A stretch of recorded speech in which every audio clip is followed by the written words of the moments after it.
wins custody battles? How's it done? Well, my name is Goldman. I'm the director and founder of Goldman and Associates. Our firm has a primary focus on family law issues here in Michigan. And today we're going to continue our video series designed to educate and inform the public. Please subscribe to our channel. Who wins custody battles? Well, you got to understand one thing. When I give these videos and when I give out this information, it is not intended in and of itself to be legal advice. It's intended to give you a framework, an idea of how these things generally work. But remember, every case is different. So when you talk about how do you win a custody battle or who wins a custody battle, you got to understand the framework within which this information is provided. Generally speaking, it's not going to be the one who's the best dressed. It's not going to be the one who's loudest and yelling the most in the courtroom. I'll guarantee you that. It's not going to be the lawyer who makes the most noise that's going to cause you to win your case. That's not going to happen in a custody case. Generally, it's not going to happen in any case. But in a custody case, you have to understand that what the court is looking at is what's in the best interest of the minor children.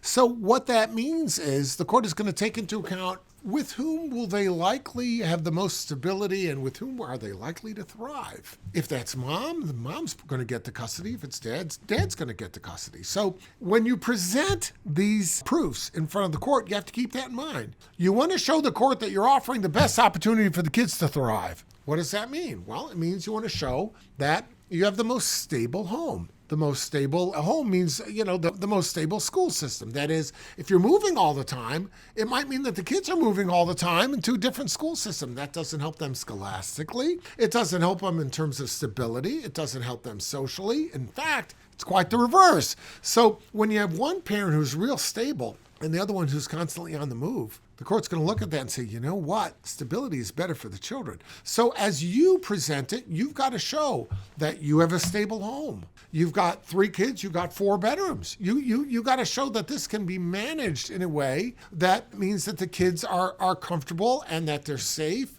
and that their environment is stable. The moment you can demonstrate that the other side presents an instability or an unstable environment, that's you winning your case. So you got to show that. I remember one case that we had where we were representing the mother and the father was a police officer and he had a job and everything. So that looked good for him, but he lived in an area that was right above a police station where felons were being brought in and out of that locale at all hours of the night. And, there was a lot of drama going on there. There was fighting going on. This is visible from outside his apartment. So, yeah, maybe it's good to be close to where you work, but the court didn't like that. The court didn't like that the children are subject to that. So, it didn't make a normal, hospitable, stable environment presentation for the court. So that was something that, we wanted to harp upon, and it worked very well because the court said, you know what, mom presents with a more normal, stable environment for the children. So that's going to be something you want to look into. You also want to look at what do the kids want to do. It's not that it's going to carry the day. It's not that the court is going to say, well, if the kids want to be with mom, I guess they're with mom. That's not how it works. But when the kids reach a certain age, usually 12 or above, the court will take into account what their preference is. Now, I admit it's only one of a dozen or so factors that the court takes into account, but it is a factor. And if the court sees that the child has a very strong reason with wanting to live with dad rather than live with mom, the court's going to hear them out. And if the reason is I want to live with dad because mom has a lot of people over at the house and there's a lot of drinking and I can't get my homework done because I have to step over drunk people to, go to a quiet place in the house where I can do my homework, the court's not going to like that. And the court's going to say, you know what? It's more stable with the other parent. So it becomes very important how the court is going to view that. Another thing the court is going to want to take into account is parental alienation.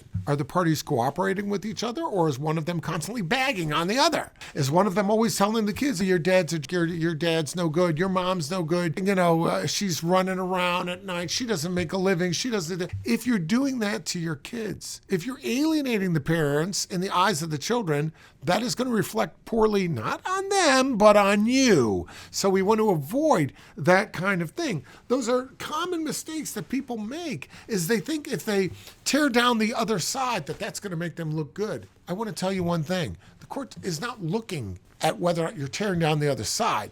And if the court sees that that's what you're devoting your energy to, the court is going to think that that's a horrible misjudgment on your part and already consider whether or not you're a good choice. The better thing to do is don't worry about the other side. You explain to the court why you're the better choice. could be that in doing that, it's almost impossible to separate that from, to some degree, pointing out the bad parts, that the other side has going against them. I get it. But you can say, for example, you don't have to say the other side's a drunk. You can simply say that you are committed to sobriety. And you would respectfully suggest that your commitment is not shared by the other side. That's a very delicate way of saying he's a drunk. And you know what? You didn't cast any aspersions. You just pointed out how you have a commitment. And that is an example of how one might approach that. Now, every case has its own set of facts. Every case is a little bit different. If you have questions about yours, reach out and we'll be glad to help you out.